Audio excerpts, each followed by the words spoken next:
curriculum could be has been explored since the turn of the 20th century. Theorists such as Franklin Bobbitt and Ralph Tyler would explain that curriculum is a series of objectives that youth need to experience in order to become productive and good citizens. Over time, educators, psychologists, curriculum theorists have all explored curriculum as something that is a systematic structure, and the curriculum worker is a sort of engineer. There was a time when curriculum was academic-centered, or as Ornstein calls it, the knowledge-oriented approach. Thinkers like John Dewey brought a more humanistic approach to the theory that emphasizes process over objectives. I've only scratched the surface, but no matter what one person considers the curriculum should be, is under constant debate. Curriculum should be flexible, experimented with, and reconceptualized in order for curriculum to meet the needs of the present-day society. There are no best practices and no wrong ideas, but I will say that there are stagnant ideas. I ask what factors are possibly stalling the progress of curriculum? Why are we still stuck in this metaphor of factory model or the corporate model? To investigate the question of where curriculum could be and kind of look at what could be stalling or hindering curriculum, we're going to take a look at a rural school. Welcome to Turtleford Community School in Turtleford, Saskatchewan. During the school months, Monday through Friday, you have just under 300 K-12 students that come to this school. What is interesting about schools today is how diverse they are in their approach to curriculum. There is a mixture of technical and non-technical approaches. So for instance, the role of the teacher as facilitator is non-technical, and you can see it in Maria Montessori's work, because in 1912 she wrote, "The teacher must understand and feel her position of observer. The activity must lie in the phenomenon." So thus the emphasis is on the act of learning, and it's not on the subject matter.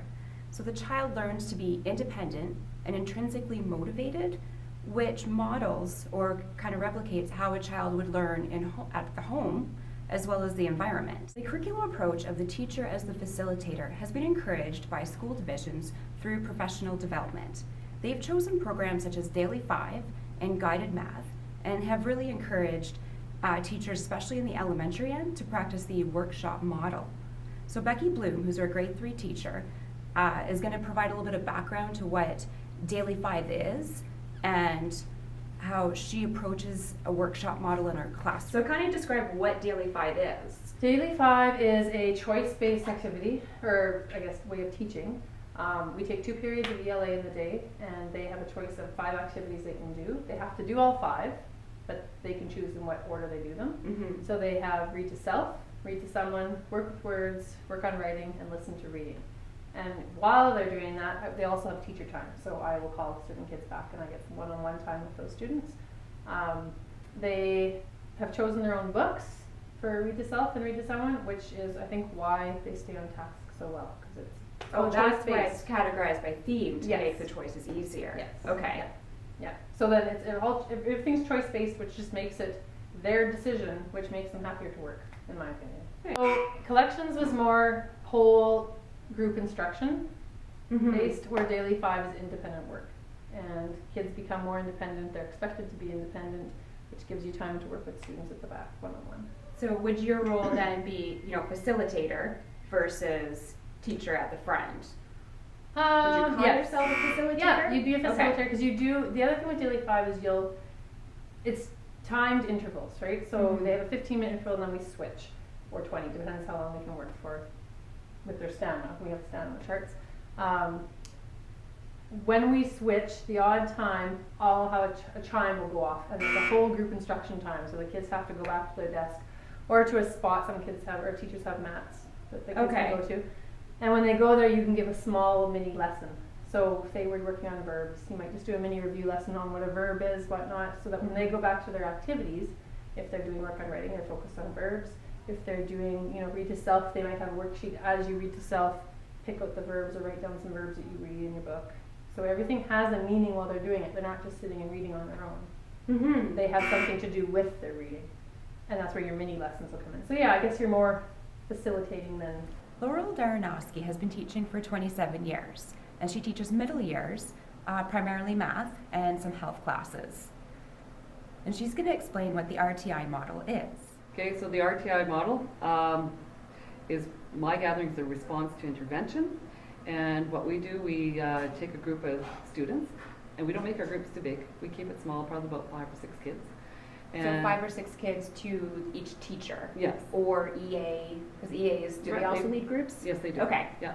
And we take a group who, for example, in Math 7, they might not be understanding of multiplying and dividing decimals. So I will take them for a 2-week period, and we will work just on that one outcome about how to multiply and divide decimal numbers. And then once we've gone to 2-week period, we kind of think it's good to change it up and to go with a different group. And we don't just focus with kids who are kind of needy, always at the low academic end. Sometimes we need to focus with our kids who are sort of in the cracks that we maybe tend to miss in the classroom, or kids who are high end. And because kids do say to you, when's my turn? When are you going to take me into the group? So we try to definitely hit different levels. And I do have to say that we do focus on low to middle, but sometimes we do occasionally work in that top end of kids and try to challenge them the things they maybe not challenge in the classroom. Oh, so at this school, is there like a regular class going on during your RTI time? Well, I don't know if I call it a regular class. Like it's 25 or 20 minutes that we have scheduled for RTI. Okay. And so I might have a group of, generally I focus grade 7, grade 8, and math, because that's one of the subjects I teach. And those 5 kids might come out, and we'll just do extras that the other kids in the class don't have to make up for. It's just something above and beyond what we're doing in the classroom. And at the other time, the kids who aren't with me are in a reading or a homework group, and they have a chance to sit and enjoy reading for 20 minutes a day, or kids who might not have the opportunity to do homework at home have a chance to get some homework done. So what is really neat about the RTI model is that it allows teachers to group students of a variety of grades, usually that 3-age span, as you would see in a Montessori school, on a daily basis in a public system. So you're kind of getting teachers to see outside of that typical grade system. The other side of it, though, is that it's highly structured. Mrs. Daranowski talks about outcomes, or they're learning something very specific that they might be missing out in class, such as decimals. Whereas John Dewey had said, taking the ordinary standard of reality as a measure is artificial. There needs to be a balance of informal and formal, the incidental and the intentional modes of education. So the RTI model is still very structured, it's still very directed. It is not allowing children to have that freedom of exploring a concept. It's still an intervention to help students meet specific outcomes. When I asked Carmela McNinch what her approach to curriculum is, her answer really replicated a lot of the responses that I received from the teachers that I interviewed. And she acknowledges that in her 16-year career, how she herself has moved from very content-based to student-centered. So when it comes to curriculum, what do you think the purpose of curriculum or the purpose of school is? When you had me prepare a little bit so I could think about this, I had to think a while on this. I think my idea of what the purpose of education is has changed over my 16 years, that's for sure. Teaching middle years in high school, I think that overall the purpose of education is to produce young adults that are functional in society in whatever way they are going to function in society. So for different kids, that means different things. Mm-hmm. So coming to school isn't just about reading and writing and math and teaching them about the world of science and history. It's about teaching them to be good people as well. And so I think that's part of the hidden curriculum. You talked about that before when we've had conversations. And students, sometimes depending on who your student is, education means something different for each one of those kids, and that's taken quite a few years for me to figure out as well. It's not just about teaching the curriculum and the outcomes. It's fitting those outcomes and that curriculum to those specific kids in your classroom every year. And sometimes every year, you may have to change things even within that class, because certain students don't need some of the ideas or won't understand some of the ideas in the curriculum unless you fit it to them. So in Carmela's view of school and approach to curriculum, you can see some of Nell Nodding's ideas beginning to emerge. In Nell Nodding's article, The False Promise of Paideia, she writes that it's not the subjects offered that make a curriculum properly a part of education, but how those subjects are taught, how they connect the personal interests and talents of the students who study them, and how skillfully they are laid out against the whole continuum of human experience. And I think what's happening with that concept in schools is that teachers are looking at it, at least the teachers that I've interviewed, are starting to look at the subject matter as specific skill set. So in Jillian's interview, now Jillian is our high school English teacher, and the way that she talks about her English class, it's not that she's not teaching English or literature, she's teaching communication skills, and literature is merely a tool. Even though they're getting a percentage grade on the report card, to look at it, do I have this skill, and looking beyond the percentage for attaining those skills, to then have that skill set to excel in life, regardless if you have 60% or 80%, that you're getting that set of skills. And for me, I feel like I teach it really important skills, communication skills that carry forward in all of life. And I guess that's also my other approach, is teaching ELA in a different way, where the old school perception of teaching English is that you teach through literature, or I guess I should reword that. Literature drives the course. In a new world, and in the world that I teach in, that's not what English language arts is. It's using literature as a tool to teach communication skills to kids. That's one way of doing that. So I'm really big on that. We don't read a story and answer 75 questions and then read another story and answer questions. One of the big things that I do in my classroom, and my poster's hanging at the front, is a Why on Earth initiative, where we always are connecting back. Why on earth are we learning this? Why on earth are we studying this?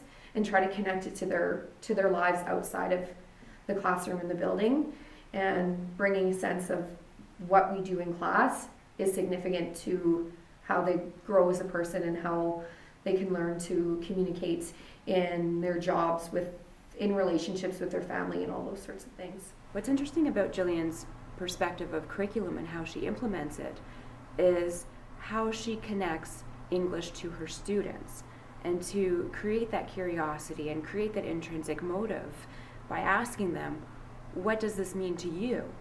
And using communication as, this is something that you need to do with your friends, with your family, look at your relationships, look at the community.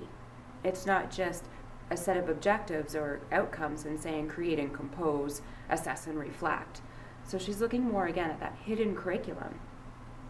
And so when Bruner talks about motives of learning that teachers should build upon in their students, I think that Jillian's techniques do bring out curiosity, which Bruner says is essential to the survival not only of the species. There is also the importance of teaching the intrinsic motive of drive to achieve competence. The third intrinsic motive that sustains is the will to learn.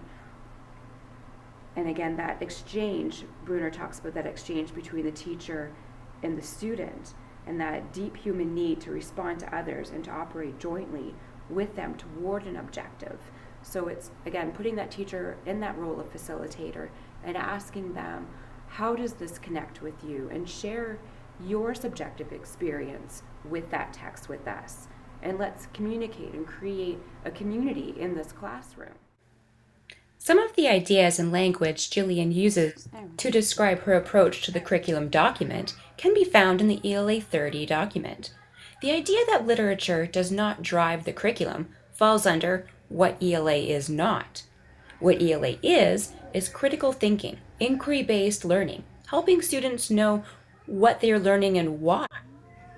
This humanistic approach to curriculum is found in the recent documents. For example, ELA Grade 3, Wellness 10, Math 10 all depict learner in the center to illustrate the student-centered approach to learning.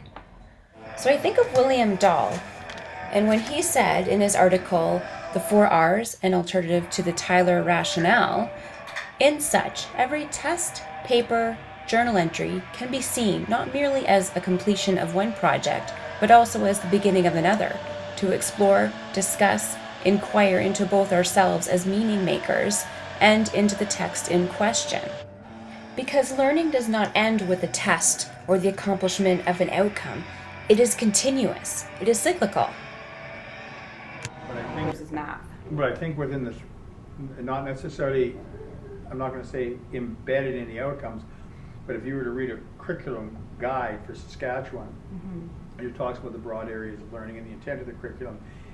It does permeate all those sort of hidden curriculum notions of social norms and diversity and admiring cultural perspectives and bringing different pieces to the table. I think that's all in the curriculum. So if people, and maybe this is a problem, if people just take the curriculum guide and throw away the preamble and all that stuff and just read the outcomes, then you get a very one-layered look at what the curriculum actually does. But if you take it as an entire body of work and look at the spirit in which it's generated and the things it's trying to get at, then it does capture the things you're doing aside from simply teaching the outcome. He is a grade 5 teacher at this school, and he has been a teacher and for a short time temporarily a principal and then moved back to that teacher role. But what's interesting with him is that he's also been an executive member with the Saskatchewan Teachers Federation, and he's been in that role for 5 years. So he's had that opportunity to look at curriculum and how it's changed within his classroom, but also from that perspective of at the ministry and board level, and seeing what conversations happen outside of the school when it comes to curriculum. Some fantastic strides in how we teach kids. So the curriculum that I had that was written in 1992, that was replaced in 2008 with a new curriculum. That the old one had 252 objectives that I needed to cover in a year. Were they more very like just almost lists? Like I'm talking like Franklin Bobbitt and his, old school list of thou shalt do this. And that's what it amounts to, is thou shalt do this. It wasn't kids shall learn this. It was you're going to have to expose them to this, and the teacher is responsible for picking out which of those are the ones that are really going to have to be learned, because you're not going to get all kids learning 252 things. There wasn't a lot of prioritizing. So the new curriculum has taken that, and I think for math it's gone from 252, I want to say 17 objectives. So it's pared that down. It said, okay, these are the important things. And I appreciate that difference. And when I see not just that difference, but the difference in how outcomes are measured, the difference in outcome-based reporting, the difference in not giving marks for attitude, but actual performance on a given task or meeting a particular objective. I see that curriculum has changed in a huge and in a profound way. And I'm delighted with it. I think it's fantastic. The catch is, for me, in most of the new curriculums, is that it tends to be a tweaking of an old system, and it tends to be directed to things that are testable. I can make a textbook for this. There are worksheets for this. There are, yes, I'm reporting progress in different ways. It's not just a test at the end of the year. But it does still have that neoliberal agenda to it, that I can make a standardized test and find out if the kids are doing okay. So curriculum has changed, and it's changed for the better. Who's driven the change means that their agenda is embedded deeply in the curriculum. According to Education Minister Don Morgan, the purpose of education is to produce a workforce. The focus on economics overshadows those broader areas of learning at the beginning of the curriculum. The top-down managerial approach to curriculum can be seen in the second last paragraph. The development of an education sector strategic plan will bring coherence and alignment to the priorities of the government, the ministry, and the sector, and the classroom. So the ESSP is based on the Hoshin Cannery business model that began in Japan and utilized by companies such as Toyota and Hewlett-Packard. Northwest School Division teachers were introduced to this in the spring of 2014. The Saskatchewan vision is focused on economics and accountability. Keywords like growth, sustain, secure, responsible all provide a narrow approach to curriculum. Education initiatives are based on measurable outcomes. For example, by 2020, 80% of students will be at grade level or above in reading, writing, and math. So you can see how Hoshins are driving curriculum, and not necessarily the outcomes that are in the curriculum document. What's behind me is not found in the ELA grade 1, 2, or 3 curriculum documents. Instead, we have a list here of every student in those grades and how they performed on standardized assessments. And the assessments that are used at this school is Fontes and Pinnell Literacy Benchmark Kit and Key Math. By listing every student, the emphasis is on a neoliberal agenda of competition, individualization, and measurable outcomes, and not on the student's ability to create and compose or assess and reflect. Sure, this is student-centered in the sense that I know everybody's name and I know where they're at and whether they're progressing with this standardized test. But there is no inquiry, there's no collaboration, there's no creativity or intrinsic motivation, and all those things that fall under that non-technical humanistic approach to curriculum. To me, the students have been reduced to numbers, statistics. Maxine Green discusses the barrier of facts in classrooms in her article, The Public School and Possibility. The claim about the incompleteness of mere facts remains important, as does linking of imagination to possibility. Yet, teacher, educators, and school administrators do not think speculatively, despite all the work towards fruitful conceptions of active learning, critical questioning, and the conceptions of active learning, critical questioning, and the construction of meanings. There is no mention of imagination or of its relation to notions of the possible. No attention is paid to Dewey's idea of the incompleteness of meanings when not rounded out by the imaginative projection of possibilities. So again, that impact of Hoshin's, ignoring, Maxine's idea of imagination and Dewey's idea of cyclical learning, it's all ignored. The emphasis is testing, measurable outcomes for what? Rankings in the Fraser Institute? What my hopes of what it will be is what it should be, is it's going to be a wall of praise. So as we're noting, the next time around, so-and-so has bumped up a level, go give that kid a high five. Okay. That, like a positive wall just for affirmations for each student. Okay. So it does look like a name and a letter or whatever we put on there for symbols. Yeah. But it is meant to be a show progression, so we can see the progression of everyone. But I do agree. But yeah, I really like the program, and I do enjoy the testing from my own perspective, so I can see where the growth is. Yeah. I don't necessarily think that I need to test every student. I think it's kind of a waste of time, to be honest, because I know, Jimmy is at a level T, which is grade 4 reading level. He's in grade 3. Do I really need to retest him? Because you have that familiarity with him, Yeah. and you're already choosing the level books. Yeah. Yeah. I can see my flagged kids that I really want to push, that are below grade level and get them up, then yeah, I'll probably test them more than I need to. Yeah. Because one, while we're doing it, we're doing a lesson, and two, then I have that growth for them to look at, for parents to look at, for the division to look at. But I do feel that the push for that program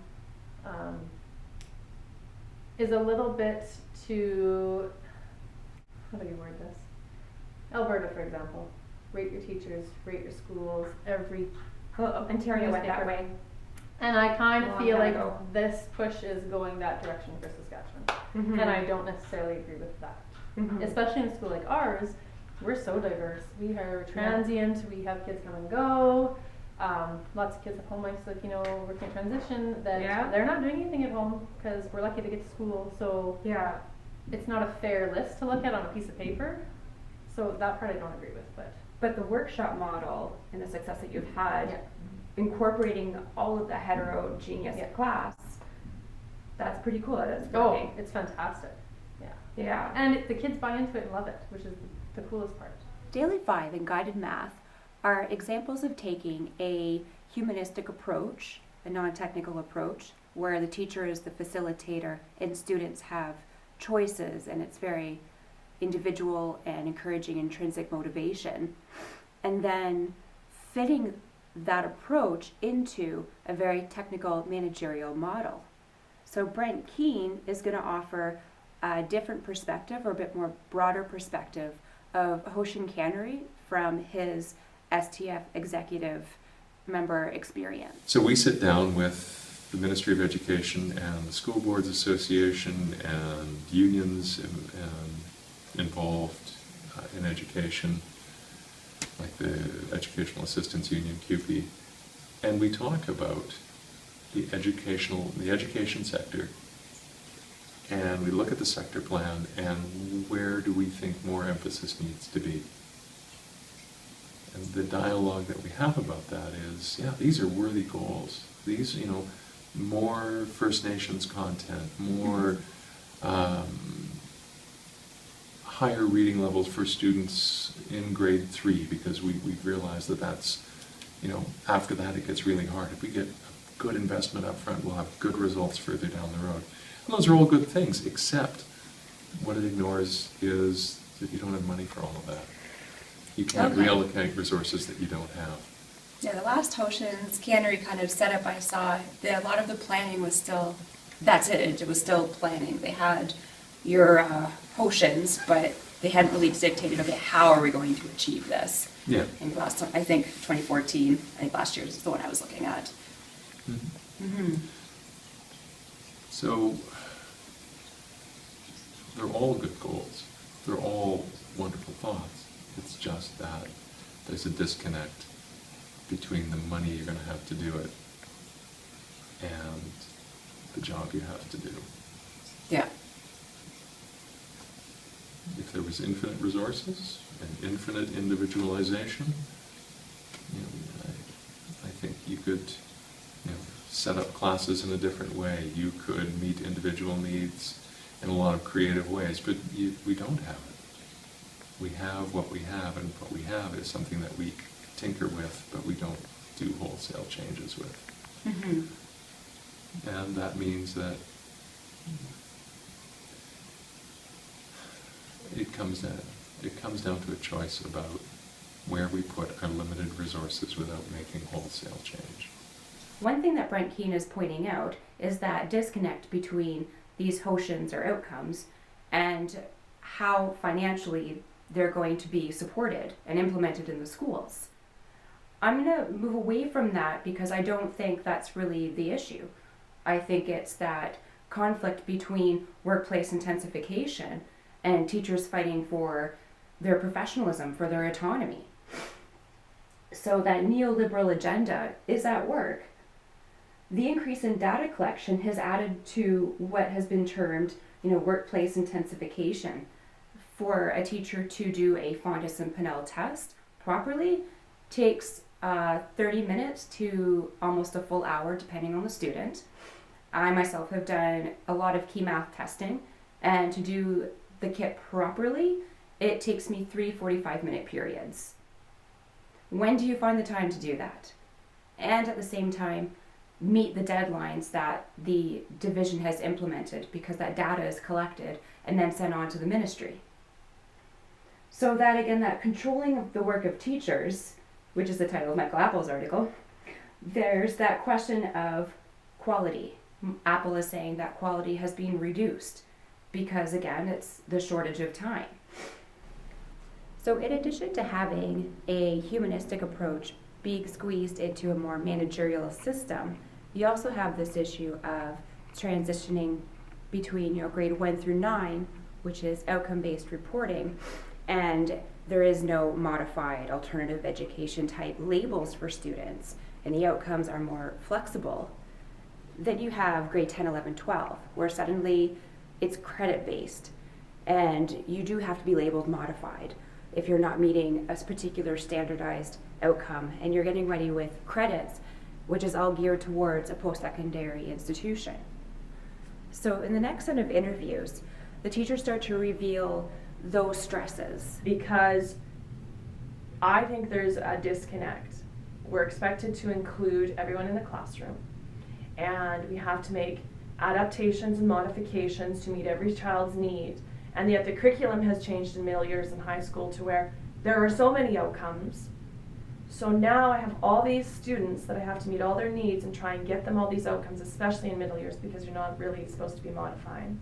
Yeah. Well, if you have all these outcomes and they're increasing in my mind, and they're becoming more in depth in my mind, not as much drill and practice, not as much basics, and yet you're expected to try and meet everyone's needs. How do you do that? You can't do that. And I don't think that someone who has actually been in the classroom for a period of time or lately has actually sat down and looked at this.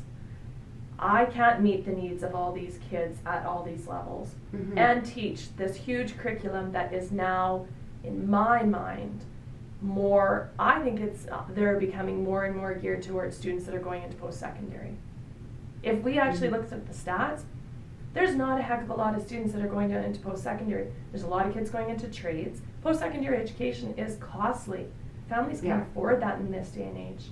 So there's very few if you take a group of 25 students.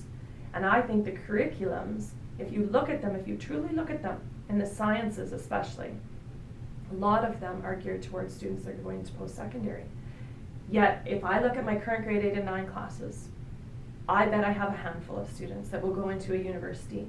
And then I may have 10 students that will go into a trade. And then I have other students that are just entering the workforce. Do you find that objectives either give you more options, or does this outcome-based movement, because there's so much emphasized on it, especially with Hoshin Cannery implemented, do you think things are becoming more narrow?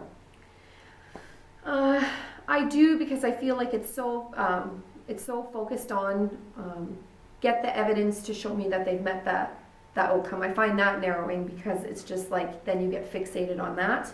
Where's this evidence? Do I have enough? When I can tell you on a daily basis from the conversations that I have with the kids that I teach, interactions, little things that they do. I do a lot of formative assessment.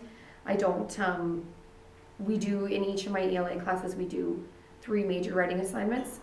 We don't do one every week. I've learned over time to take in fewer assignments and look at other ways of seeing their growth in the outcomes that they're supposed to be making. But yeah, I find that it's just like, where's the evidence to prove that that this is where the kid is at? I find sometimes the level of trust and professional judgment of I'm telling you that this is a conversation I had. And the other thing is that then too, what did you record that? Where is that conversation? Did you record it? Did you put it in 5 different folders so that down the line you can find that and back up what you're saying? No, that makes, especially from student services, that makes sense to me. Yeah, it's just the paper trail of No, exactly. filling out so many things and having that. I feel then you get so, you're not really teaching anymore. You're so worried about getting the marking done and writing, spending all the time in that area than having conversations with kids about the work that they're doing. We aren't willing to give up for summer. I mean, I don't have met too many people who are willing to change summer holidays, so it's a year-round. Some places have tried it, but around this area, I've not met too many people who are willing to give up their summer holidays, and it's a grade system, and we have traditional mindsets as well. So I think it's the universities, for one thing, they are starting to progress, but I also think society in general isn't quite ready for that. that next step either. From the top end is probably the data, and so literacy, math skills, reading skills, reading scores, and so they want to bring those up, and science scores, because when they do PISA testing, we're not near the top, so we have to get those things. They don't test history on PISA testing. On the international test, they don't do history, right? So they're going to be doing the reading, math, and science scores, because those are easy to do. Okay, it's easy to have a And so standardized test about then you're that. ranked, right? So I think that is it. Now, once you get, that's the reason why they're changing them. And once the curriculum people are building them, I think they've got the kids, the growth and the ideas for the kids. But why they're changing from the top end is probably the scores. To be fair, the swing towards data collection at the administration level has good intentions. Daryl Newton is going to provide a different perspective from my own on how he sees this data collection and how it's driving curriculum. Take an old system,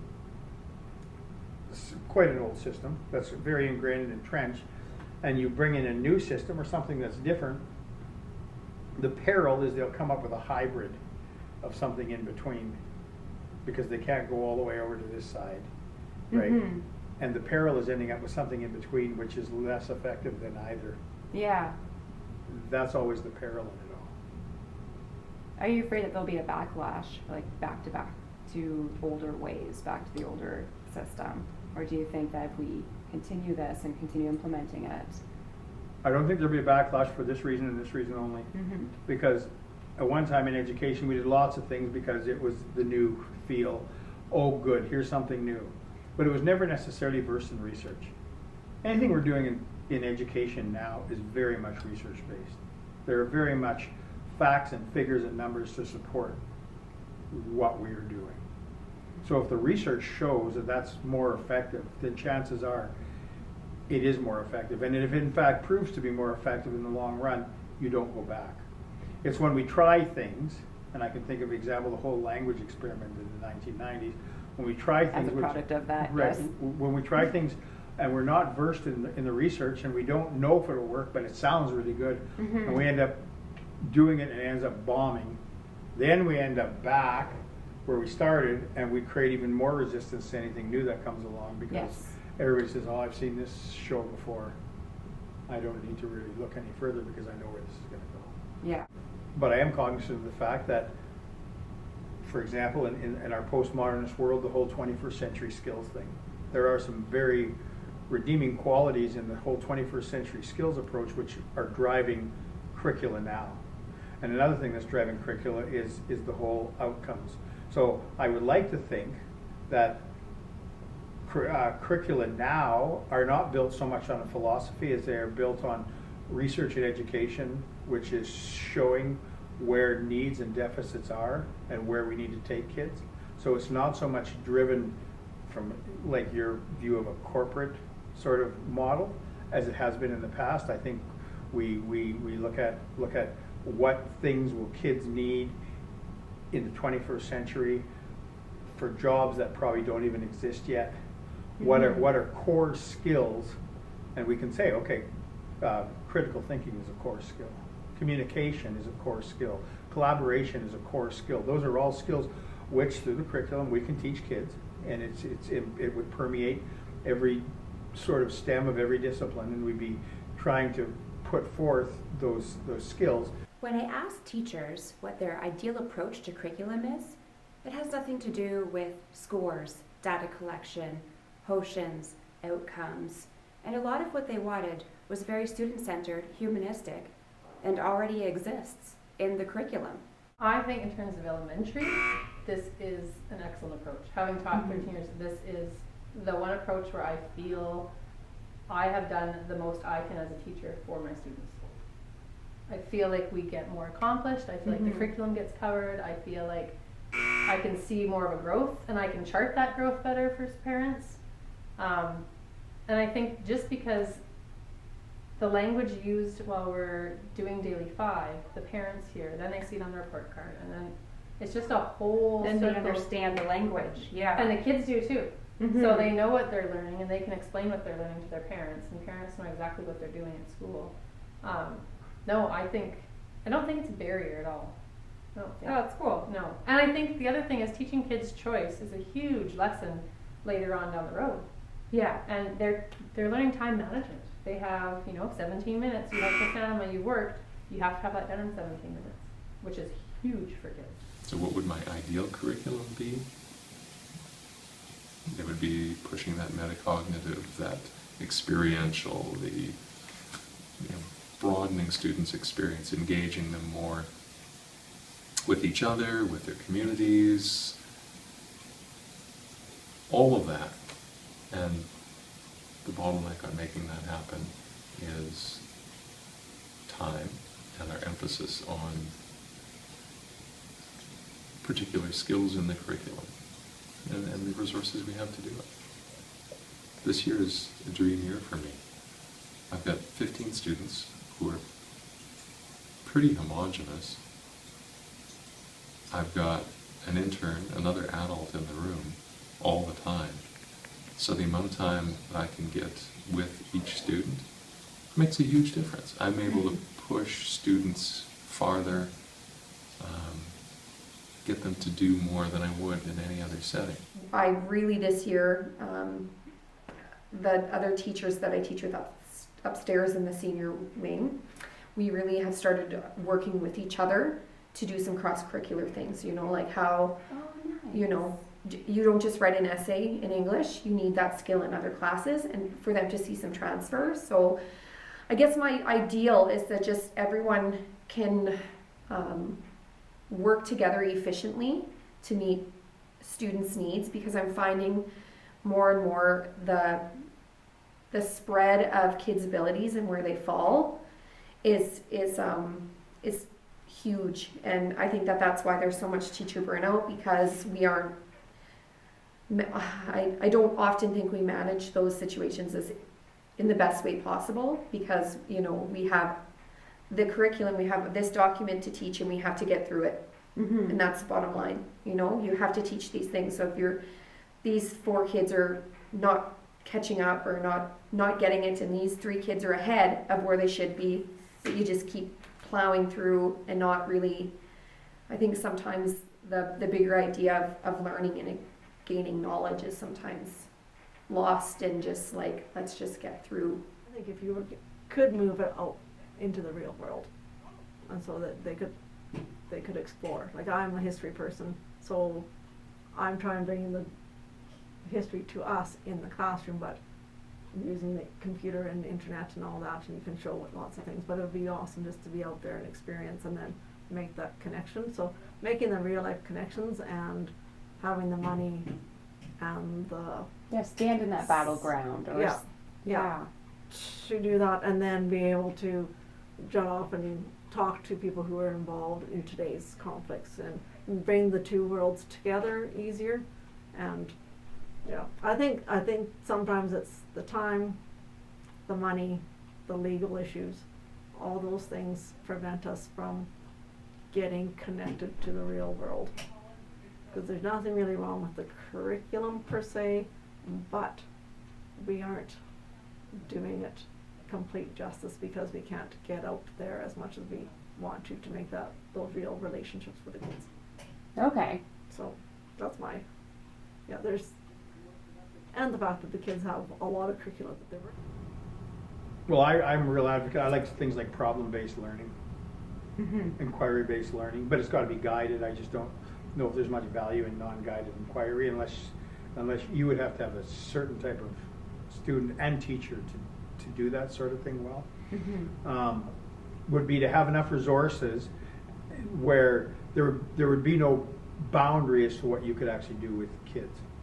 You would have everything at your disposal to do anything you wanted. You could get in a vehicle and drive 10 miles away at 10:30 in the morning to go to something out in the country that somebody thought was cool that you could talk about, but were constrained by liability and those sorts of things, right? So very experiential then. Right. Yeah. So any of the spontaneous things you might want to do are pretty much not going to happen. So that idea of wanting more metacognitive or experiential learning, and again, an inquiry-based model, which is in the curriculum document, and there is professional development on those teaching techniques, but they're still being blocked by standardization, that managerial approach, Tyler's rationale. Well, at least how schools have plucked and taken from Tyler's rationale. And what that's leading to is some teachers wanting to revert or move away from that humanistic model because it's just not working in their classrooms. It's creating that tension. So the next set of interviews talks about, and you can see that, wanting to go back to basics, wanting to go back to the time before the no-zero policy. Well, the one big thing that I would like to see, and it's maybe an old school way of thinking, but having kids accountable and responsible for, meeting deadlines, and because we've taken that whole concept out. Yes, and, with and the no-zero some- policy. Yeah, and sometimes I think we're trying to cater to kids so much that we're catering to them so much that they become, well, not irresponsible is the word I want to use, but somehow, though, that they don't have to be accountable for anything. Because, for example, if they don't get an assignment in September, they still got till June to do it. Well, that's not really the reality of life. Yeah, it's very individualized. Yeah. So I kind of like the outcome based. That could open things up, and like you had presented about doing things like that. I can see a whole good thing about outcome based, and a teacher can make it what they want, or it could be really wide open, or it could be very narrow. Mm-hmm. That's the problem with that. But just that whole idea, because suddenly when kids have to meet deadlines, it's like what? What does I that think that if I look at my 16-year career, I would like to see us in high school and middle years get more back to basics, to trim down the curriculum so that we can master specific concepts instead of touch on a pile of outcomes, which I feel, and indicators, which I feel is too much, because pretty soon we're just trying to plow through the content, and I don't want to try and plow through the content, because then really at the end you've mastered nothing. To answer the question, what could curriculum be? It's already present. It is student-centered and includes some of Montessori's ideas on discovery, that workshop centers approach, and Dewey's ideas on looking at children's experiences. Teachers understand that teaching is dynamic and interaction is key. As Maxine Green has noted in her work, that curriculum needs to be relevant to the learner. And again, that already exists. But these ideas, the sense of self, sense of community, inquiry-based learning, metacognitive understanding, are all hindered by the managerial, technical approach to curriculum. So the fact that curriculum is data-driven and outcomes of Hoshin Cannery kind of overshadow the outcomes in the actual Saskatchewan curricula documents, it might resort to a return of that back to basics traditional model, which is kind of what happened when progressive education, which made it big between 1935 and 1940, it collapsed. As discussed in Contested Classrooms, Education, Globalization, and Democracy in Alberta. There is nothing wrong with outcomes, but due to data collection and Hoshin's driving education, or at least curriculum in Saskatchewan, and it just seems to pressure educators to sacrifice creativity and that more humanistic approach.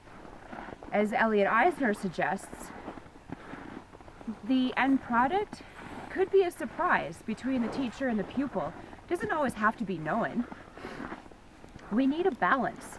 Not every teacher is comfortable with experiential learning, just as not every teacher is comfortable maybe with a very standardized, disciplined classroom.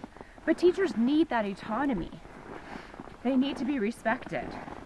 So flexibility needs to exist, and professional judgment needs to be taken into consideration. So to borrow Eisner's metaphor, learning is a kaleidoscope, and not everything can be judged, measured, and standardized.